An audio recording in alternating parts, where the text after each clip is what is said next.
History often tells us that death is the worst fate a human being can face.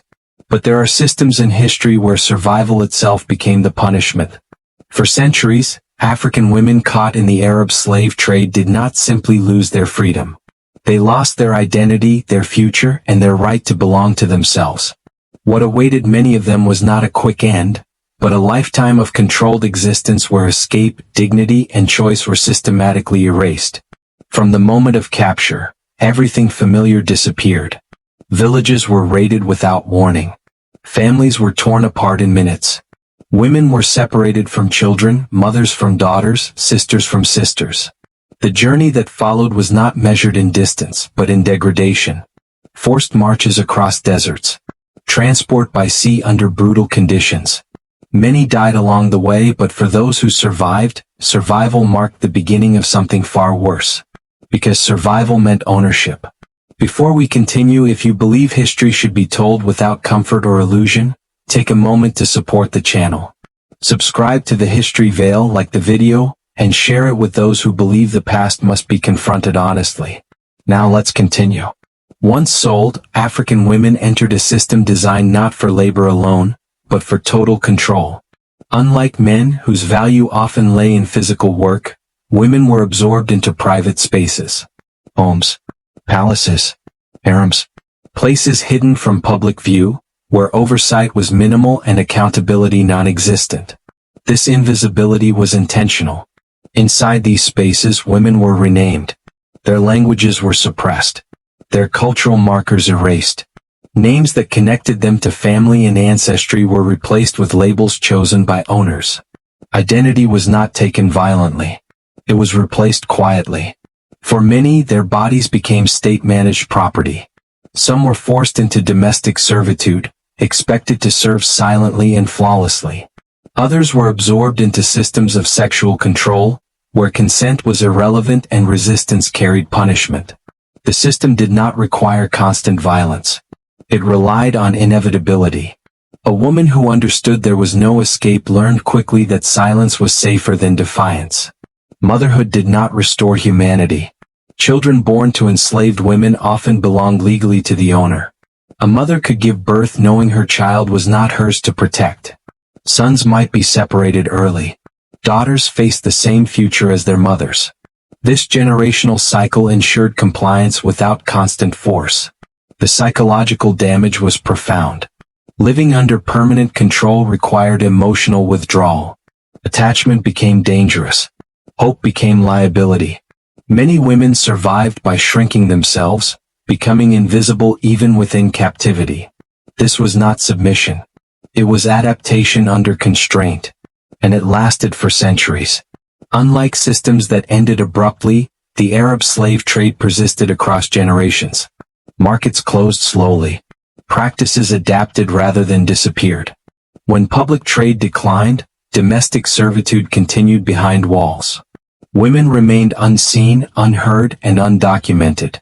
This lack of documentation became part of the injustice. Because history often relies on records created by those in power. The voices of enslaved women rarely survived. Their suffering left few written traces. Silence was mistaken for acceptance. Absence of testimony was used as denial. But silence was enforced.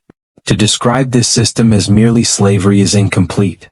It was a structure that removed not only freedom but authorship of life. A woman could live decades without making a single consequential choice. She could breathe, work, bear children, and age without ever belonging to herself. This is why many historians argue that for African women trapped in this trade, survival was not mercy. It was endurance without exit. In the next part, we will examine how this system sustained itself for so long. How religion, law, and social normalization combined to protect exploitation. And how cruelty survived not through spectacle, but through routine. Because the most devastating systems are not always the loudest. They are the ones that feel normal. What made this system endure was not chaos. It was structure. The Arab slave trade did not survive for centuries through brutality alone. It survived because it embedded itself into law, belief, and daily life. Exploitation was not treated as an emergency. It was treated as order. Religion was often used as justification, not restraint. Selective interpretations allowed ownership to be framed as legitimacy. Rules governed how women could be bought, sold, transferred, or inherited. These regulations did not protect the enslaved. They protected the system. By placing exploitation inside legal boundaries, cruelty became routine rather than exceptional. Routine is harder to challenge than violence. Once absorbed into households, African women were rarely seen by the outside world. Their lives unfolded behind walls where scrutiny did not reach. Markets may have closed publicly, but private ownership continued quietly. Domestic servitude replaced open trade. Control adapted instead of ending. This transition erased visibility. A woman could exist for decades inside a household without ever appearing in records. Her suffering left no footprint in official history. And what cannot be seen is easily denied. The system relied on gendered vulnerability. Women were valued not only for labor but for compliance. Physical resistance could be punished. Psychological resistance was more dangerous. So it was dismantled early. Enslaved women were conditioned to obey before defiance could form. Isolation, language suppression, and dependence were tools more effective than chains. Identity erosion was deliberate. Names were changed. Languages discouraged. Cultural memory faded without reinforcement. A woman disconnected from her past becomes easier to control in the present. Over time, even memory felt unsafe. Remembering what was lost intensified pain. Forgetting became survival. Motherhood deepened captivity. Children born to enslaved women often inherited status automatically. A mother could give birth knowing her child's future was already decided. Sons might be separated. Daughters faced repetition. The cycle sustained itself without constant force. This generational design was crucial. A system that reproduces itself does not need continuous violence. It needs normalization. When captivity becomes inheritance, resistance becomes anomaly. The psychological cost compounded quietly. Living under permanent ownership required emotional withdrawal. Hope became risk. Attachment became liability. Many women learned to survive by reducing themselves, by becoming unremarkable, by disappearing emotionally while remaining physically present. This was not submission. It was survival under constraint. And it was widespread. Unlike abolitionist narratives that suggest sudden endings, the decline of the Arab slave trade was uneven. Some regions ended practices earlier. Others delayed. Some redefined ownership rather than dismantling it. Enslaved women were told they were free, but given no resources, no land, no protection. Freedom without support became another trap. Many women remained with former owners because leaving meant starvation or social exile. Others returned to communities that no longer recognized them. Years of captivity altered language, customs, and identity. Reintegration was rarely simple. This damage extended beyond individuals. Entire societies were affected. The removal of women of reproductive age disrupted population stability. Family structures fractured. Oral traditions weakened. Knowledge passed through maternal lines disappeared. These losses did not announce themselves as catastrophe. They accumulated silently. History struggled to capture this. Traditional records counted ships, routes, and transactions. They measured economic scale. They rarely measured human cost. Especially not the cost carried by women hidden from public view. This absence became denial. Some narratives minimized the harm. Others reframed it as benevolent. Still others deflected responsibility by pointing elsewhere. The lack of mass documentation was used as evidence that suffering had been exaggerated. But silence was enforced. The women at the center of this system did not leave memoirs because they were not allowed to. Their experiences were filtered through those who benefited from their captivity. Even when abolition arrived, testimony was not prioritized. Liberation was declared. Memory was not restored. Yet endurance itself is testimony. Survival under such conditions required resilience that history rarely acknowledges. Cultures survived in fragments.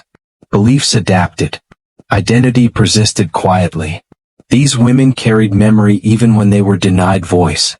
But resilience does not justify harm. To understand this history fully, we must resist the temptation to sanitize it. Not by sensationalizing suffering, but by recognizing its structure.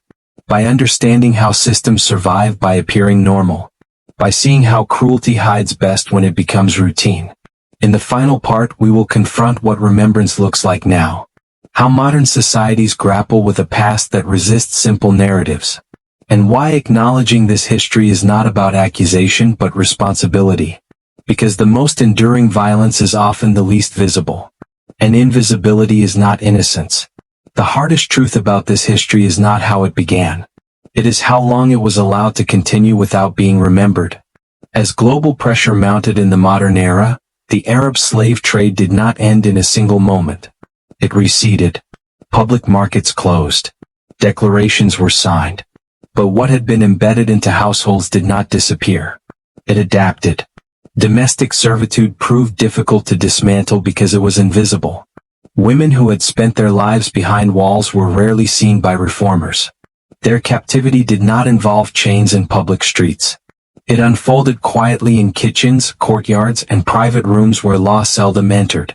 Freedom arrived unevenly. Some women were released without preparation. Others were told they were free but given no resources, no land, no protection. Freedom without support became another form of vulnerability. Many remained with former owners because leaving meant starvation, violence, or social exile. For those who returned to their communities, reintegration was rarely simple. Years of captivity altered language, customs, and identity. Some women were viewed with suspicion. Others with shame. Children born during enslavement often belonged fully to neither world. Family lines fractured, existing between cultures without anchor. This is how the damage extended beyond the individual. The trade reshaped societies across regions. In parts of Africa, the removal of women of reproductive age weakened population stability. Marriage systems were disrupted. Oral traditions fractured. Knowledge passed through maternal lines disappeared. These losses did not announce themselves as catastrophe. They accumulated silently across generations. The psychological consequences endured even longer. Living under permanent control required emotional suppression. Attachment became dangerous. Hope became liability. Many women learned to survive by shrinking themselves. By becoming invisible. These coping mechanisms did not vanish with freedom. They shaped behavior long after captivity ended. History struggled to record this. Traditional sources prioritized treaties, routes, and rulers. They counted ships and transactions. They rarely asked how systems felt from inside. Especially for women whose lives unfolded in private spaces beyond documentation. As a result, denial found room to grow. Some narratives minimized the scale. Others reframed the system as benign. Still others deflected responsibility by pointing elsewhere. The absence of extensive written testimony was treated as evidence of exaggeration. But silence was enforced. The women at the center of this history did not choose invisibility. It was imposed. Their experiences were filtered through those who benefited from their labor. Even when abolition arrived, testimony was rarely prioritized. Liberation was declared. Memory was not restored. In recent decades, scholars and descendants have begun to revisit this past with new tools. Oral histories preserved quietly within families. Genetic research tracing disrupted lineages. Fragmented records re-examined with different questions. These efforts do not seek spectacle. They seek acknowledgement. Acknowledgement matters because it restores agency to lives that were denied it. It reframes history away from abstraction and back toward human experience. It allows descendants to understand why certain gaps exist. Why names were lost. Why roots were severed. This work is difficult because it challenges comfort. It asks societies to examine systems they inherited, not only those imposed upon them. It asks for responsibility without simplification. It asks for memory without defensiveness. And it insists on one truth. That the most enduring violence is often the least visible. The Arab slave trade did not rely on constant spectacle. It relied on normalization. It survived because it blended into daily life, because it hid behind walls, because it privatized suffering so effectively that history itself struggled to see it. The women within this system were not passive. They adapted. They endured. They carried culture across borders even as their own was erased. Their survival was not consent. It was resistance under constraint. To say that what happened to them was worse than death is not rhetorical exaggeration. It is recognition that many lived entire lifetimes without agency, identity, or future. Death ends suffering. This system extended it across decades and generations. Remembering this does not require graphic detail. It requires attention. Attention to what was normalized. Attention to what was hidden. Attention to the lives history was trained to overlook. Because history that excludes the most vulnerable is incomplete. And incomplete history repeats itself.